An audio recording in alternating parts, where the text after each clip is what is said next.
Hello. Oh, right, okay. So I'm Oli, I'm Executive Creative Director at Anomaly, but more importantly, I'm a human. And I'm going to talk to you about being a human and talking to humans because it's something that I see gets forgotten all the time.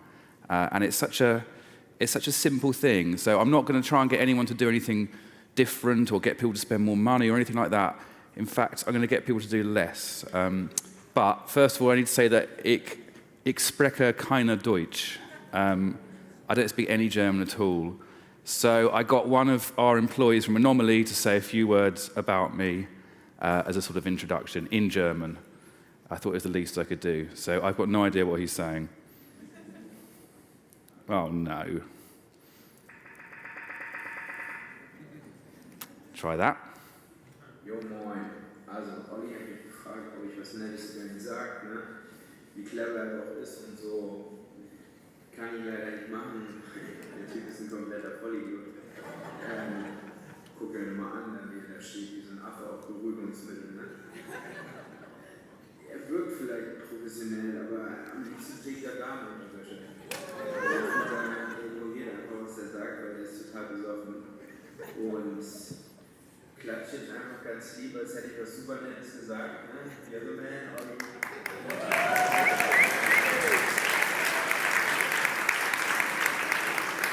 Well, I don't know what he said, but the man needs a pay rise, obviously. So my first bit of advice is stop working so hard. And I know that everyone tells you that you need to work hard, but actually, when it comes to talking to people, we're all humans, and we all know how to speak to people in pubs, we know how to speak to people in bars, so why do we sort of forget to do that? And I'm in so many meetings where we talk about target markets, and I always hear, oh, we need to talk to 18-year-old guys who are really into technology, or we're losing our market to middle-aged women, or we need to talk to people that earn this much money.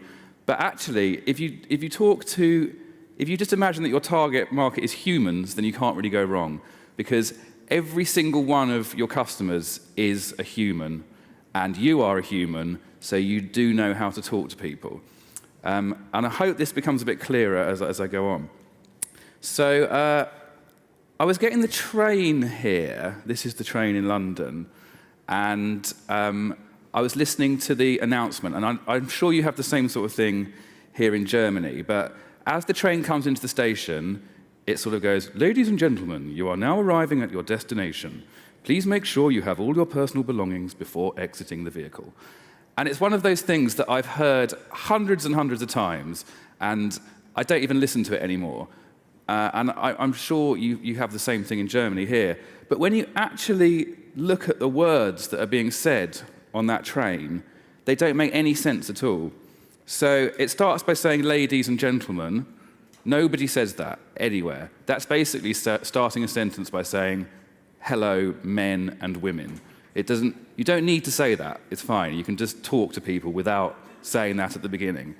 If anything, it excludes people that aren't men or women. So you don't need to start sentences with that. Destination is not a word people use. That's a word that appears on satellite navigation or websites or Google Maps or something like that. Nobody says destination in real life. You don't say to someone, I'll give you a call when I get to my destination. You don't say that. Personal belongings. I've never heard a human being say, oh, I'm just going to get my personal belongings. You don't say that ever. It's two words that the train company have made up. They've obviously sat around a table and gone, what should we call people's stuff? We'll call it, it belongs to them, and it's their personal things. Let's call it personal belongings. And then at the end it says, exiting the vehicle. You don't exit a vehicle. You never arrive somewhere in your car and say, I'm just going to exit the vehicle. You don't do it. These are all words that people have never said before in a normal situation. It's complete nonsense. Why doesn't the announcement just say, we're here, try not to leave anything on the train, which is what human beings say. People go a bit mad when think they have to talk to the public. They think they have to use this language that doesn't exist. So on the plane on the way over here today, I picked up a magazine just to look at some adverts in the magazine, and I've got it over there, but basically there was all sorts of offensive stuff in there. So this is an advert for Hyundai, and I hope no one in this room made this advert because I'm going to be quite mean about it. But this is what was written on it. Hyundai i40, demand more. Meets all your demands, no negotiation required. Most of the time, you're forced to compromise on your demands. With the Hyundai i40, there's no need to negotiate. With style, efficiency, and high levels of equipment, feel free to demand more. That doesn't mean anything. It doesn't mean anything. It's not like you're going to go to the pub and your friend will say, "Oh, how's that Hyundai working out?" And you say, "Yeah, it meets all your demands, no negotiation required." You would never say that. And if you did say that, your friend would say to you, "What? What are you talking about?" And you say, "Well, most of the time you're forced to compromise on your demands. But with the Hyundai i40, there's no need to negotiate." And everyone would look at you like you'd completely lost your mind. And if they were still confused, then obviously you could look at the end line, which is Hyundai, new thinking, new possibilities. Again, nothing, doesn't mean anything. Some people have sat in a room and looked at that, put a tick next to it and said, "Yes, put that out there. This is what the people need to hear." There's another one. Where are we? This is a Microsoft one, and it says, "The cloud that helps with the race. The winning edge can boil down to nanoseconds, and data can be just as important as the driver. By working in sync with the right data, teams from the factory, the garage, and the track can make the calls that might be the difference between winning and losing. The cloud gives teams an edge. This is the Microsoft cloud." What? Again, if you started saying this to a friend, they would think you were having some sort of breakdown. It's not a human way of talking. I know what they're trying to do. They're trying to do a sort of an analogy about business is like a racing team and every second counts and you need all the right equipment, but they've lost it. They've gone mad. And this is the point. You don't have to try and be clever. So, lesson 1 is you are a human, talk like one. And this is something that I drive everyone mad with at work. If anyone presents something that isn't written by a human and is not talking to a human, then I get furious. So it's worth thinking about why branding exists. And in the old days, if you wanted to buy some bread and you lived in a little village and you lived in a little hut, you'd go to the man that makes the bread and say, "Can I have some bread?" And he would say, yeah, it's a particularly good bit of bread. I've used this wheat. It's really good. There you go. Enjoy it. And that was how you bought bread. But then there might be another guy in another village who also made bread. But he can't get to you to tell you how good his bread is. So he might put that bread in a bit of packaging, or he might give it a name, or he might have a little sentence he says about his bread. So branding is a substitute for a human. That's lesson number 2. So lesson number 1 is talk like a human, and lesson number 2 is remember that whenever you're branding anything, it's because you can't get to that person as a human to talk to them. The good news is that technology helps us be more human, and that, I don't know what that is. It was in the office. It looked sort of technological. While everyone says that technology is making us less human, it's actually making us more human. Who in this room knows who this man is? Can you put your hand up if you know who this is? See, that's really surprising. I didn't until recently. He's called PewDiePie, and he is on YouTube, and he talks to camera about what he's doing, and he plays computer games and talks through it. That's basically it. He has 26 million subscribers. That's 26 million people watch everything he does. He's got loads more viewers than that, but that's how many people actually watch it. He's like Lady Gaga's got like 8 million. He's got 26 million. He's absolutely huge. And all he does is sit in his room with a webcam and talk to a camera.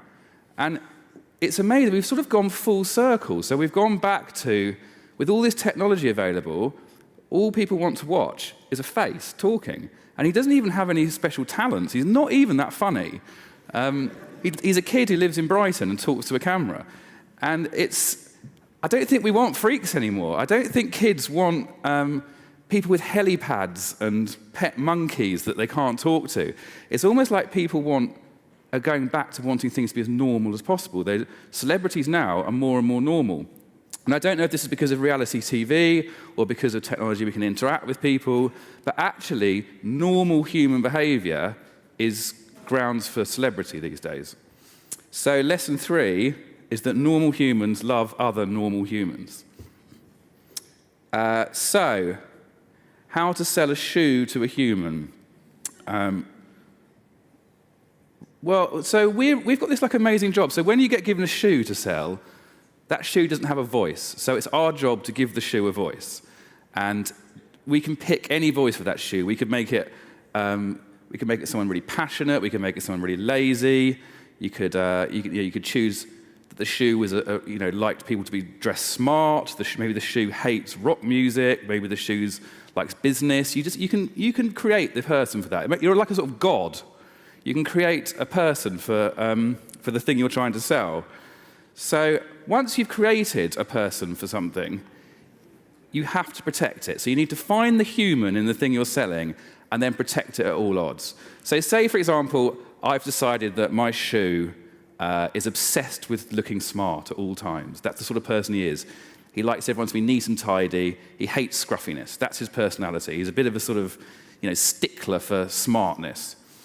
Then I have to protect that. And I'm going to be in meetings where people are saying to me, hey, skateboarding is really cool. Why don't we make that shoe be on a skateboard? And you say, no, the shoe wouldn't do that. The shoe doesn't like skateboards. You have to protect what the shoe is like, and everyone will try and change it, and marketing people will always say, oh, can we do this, can we do that? You have to find out who the human is in the thing you're selling and protect it. And it's really hard to do. And you have to stick with it as well, because if you think about all the people that we like in real life, they're the people that know who they are, and they don't change. They are themselves. So if you keep changing what your product is, then people aren't going to like it. And it's something that I'm really proud that Anomaly do well, and I can't take any credit for this, but for example, the Diesel Be Stupid campaign, which we did, which was all over the world, you know who that person is. So you know who the brand Diesel is. You know if you go out on a night out with Diesel, it's going to end in trouble, that they're a bit of a nightmare, but they're fun, and they've got all the good stories. So you know who Diesel is.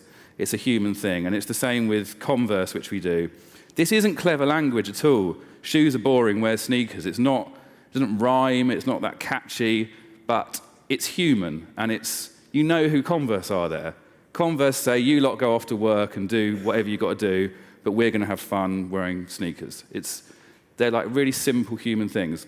And once you've got that person, once you know who the human is that you're selling, then you can just let them loose. And so there's so many ways of talking these days. So you can have them taking photos of things they like. You can have them tweeting about things that they like.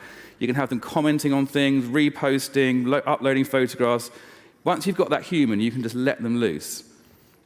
So lesson 4 was find the human and protect it. There is a human inside every thing that you want to sell, and with patience and practice, you can find what it is.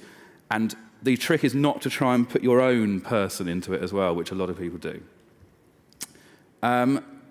So here is a good human. He's one of the best humans, and every single thing he did had him in it. And you'd sit down to a Mac, and you knew exactly what that Mac was saying to you.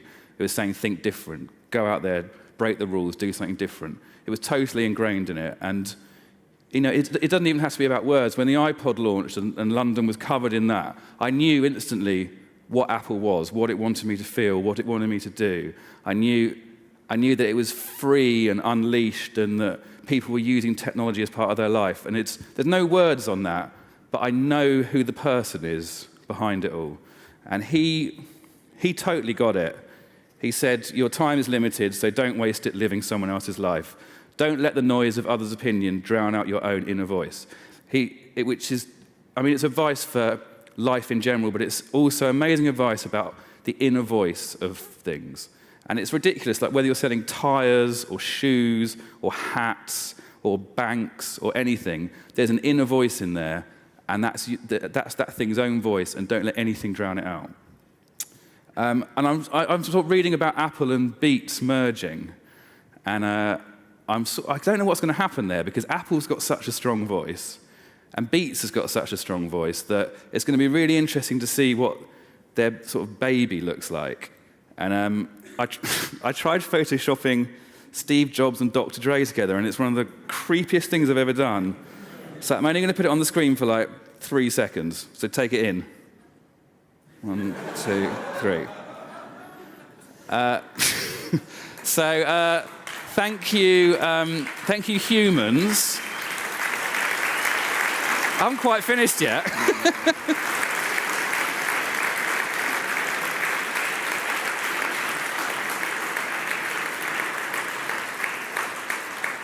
It's sort of, yes, thank you, humans. That was very nice.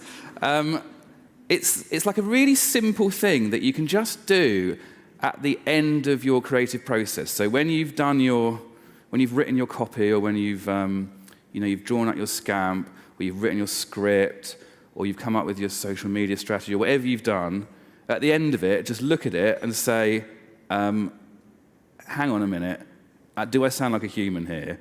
And who am I talking to? Am I talking to humans here? Because it's so easy to just lose it and end up putting in words you'd never use and have a client comment that makes you put something you would never put on there. And just look at everything you do before it goes out and just think, hang on a minute, have I gone mad? Is this still a message from one human to another? So in that spirit, that's me, and I love chatting to people. So if you want to ever talk about anything, then email me. That's it. You can do the clap again.